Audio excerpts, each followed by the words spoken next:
মন্দির শব্দের অর্থ হল দেবালয়, উপাসনার জন্য নির্মিত ভবন বা স্থান, যেখানে দেবদেবীর মূর্তি থাকে এবং পূজা অর্চনা করা হয়। এটি একটি উপাসনালয় বা ধর্মীয় স্থানকে বোঝায়, যেখানে প্রার্থনা, বলিদান এবং অন্যান্য ধর্মীয় অনুষ্ঠান পালিত হয়। তো আজ আমি চলে এসেছি দেব মন্দির। দেব মন্দির ঢাকা খিলগা তিলপাপাড়ায় অবস্থিত। দেব মন্দিরে এসেছি তারও একটি কারণ আছে। আজকে আমার শ্বশুরমশাইয়ের পঞ্চম মৃত্যুবার্ষিকী উপলক্ষে আমার পরিবার এবং আত্মীয় স্বজন সহ দেব মন্দিরে চলে এসেছি। আমার শ্বশুরমশাইয়ের আত্মার শান্তি কামনার জন্য চলে এসেছি। তো তোমাদের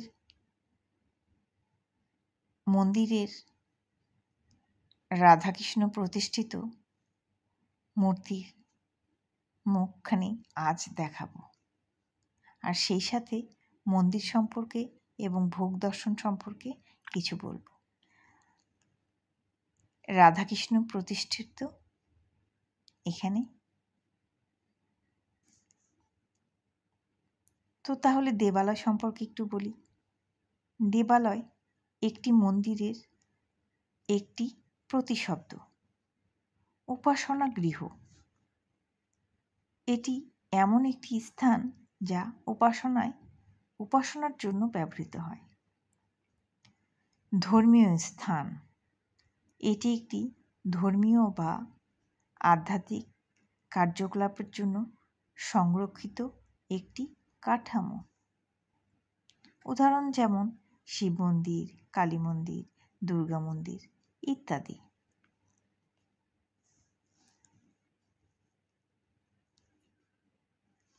তাহলে এবার মন্দির সম্পর্কে তোমাদের বলি।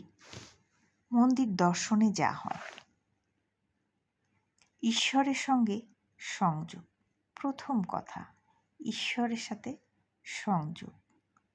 মন্দির হলো ঈশ্বরের গৃহ, যেখানে মানুষ ঈশ্বরের সঙ্গে সংযোগ স্থাপন করতে পারে। আধ্যাত্মিক ও মানসিক উন্নতি। এই মন্দিরেই আধ্যাত্মিক ও মানসিক উন্নতি হয়। তা কেমন করে সেটাও বলছি। মন্দিরের শান্ত ও পবিত্র পরিবেশ, মন্ত্র, প্রার্থনা এবং ঘণ্টার ধ্বনি শুনে মন শান্ত হয় এবং ইন্দ্রিয়গুলো সক্রিয় হয়ে ওঠে। ইতিবাচক প্রভাব, ধূপের সুগন্ধ, সমবেত প্রার্থনা এবং মন্ত্র উচ্চারণে শরীরে ইতিবাচক প্রভাব ফেলে।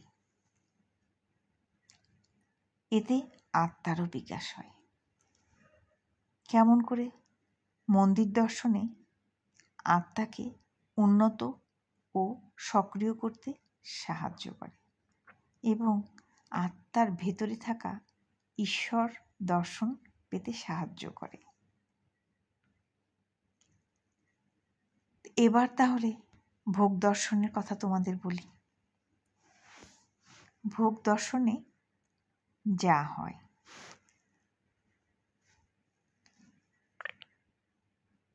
ভোগ দর্শনে দুর্ভোগ কাটে, এটা একটা প্রচলিত কথা ভক্তদের।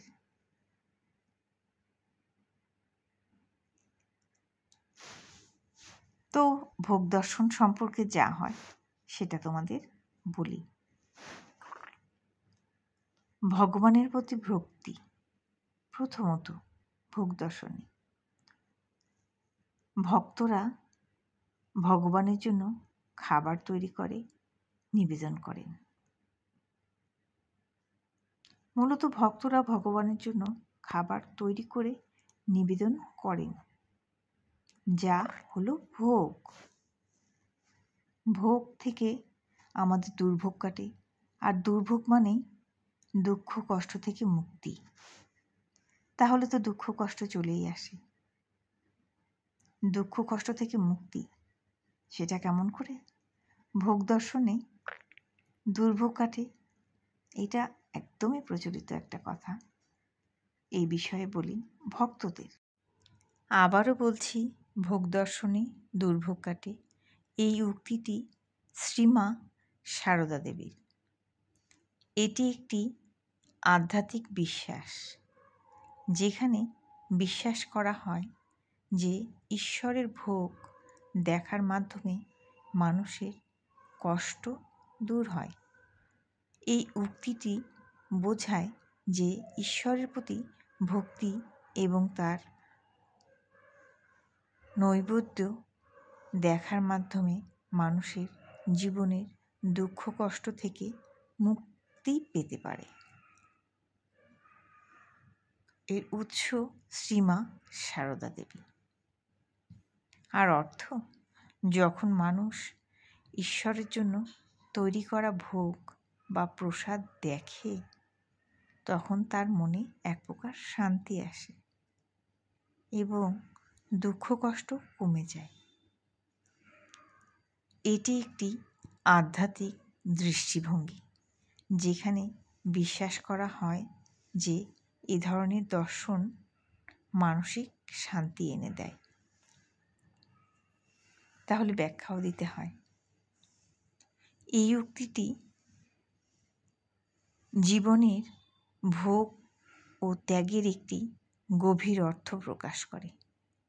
ভোগ থেকে যে আনন্দ আসে তা ক্ষণস্থায়ী হতে পারে, কিন্তু ঈশ্বরের দর্শনে যে আধ্যাত্মিক শান্তি পাওয়া যায় তা দীর্ঘস্থায়ী এবং দুর্ভোগকে দূর করতে সাহায্য করে। তো আমরা এখন একটু নাম নেই, একটু নাম কীর্তন করছি, আর ঠাকুরমশাই শান্তি জল দিচ্ছে। সকলের জন্য দেব মন্দিরে প্রার্থনা করে গেলাম।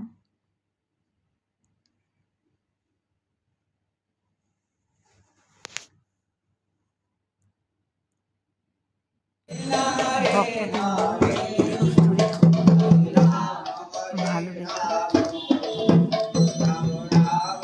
সকলকে ভালো রেখো।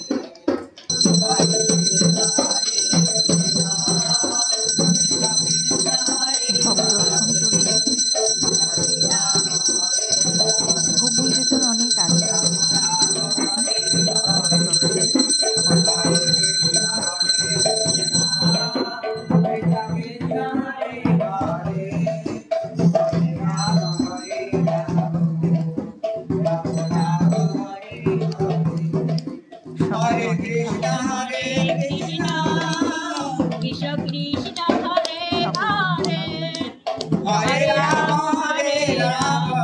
ভালোবাসা শুভকামনা আজকে আমি শেষ করছি।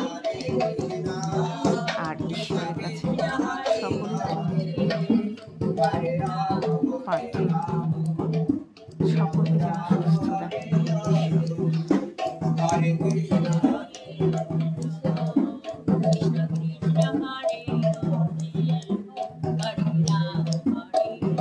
জয় রাধে রাধে।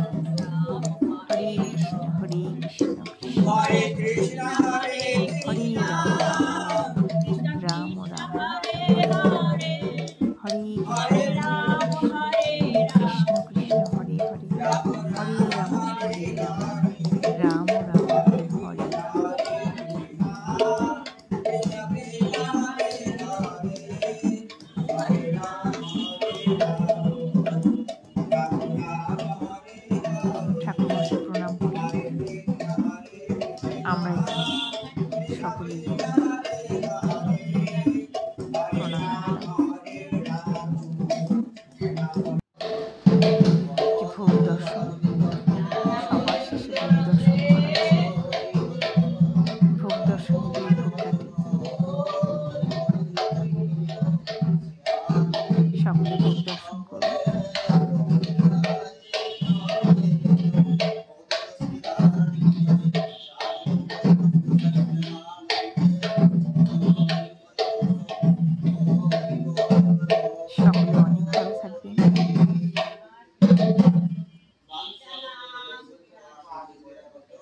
আমার শ্বশুরমশাইয়ের জন্য সকলে প্রার্থনা করবেন, উনি যেন পরপারে ভালো থাকেন। শুভকামনা।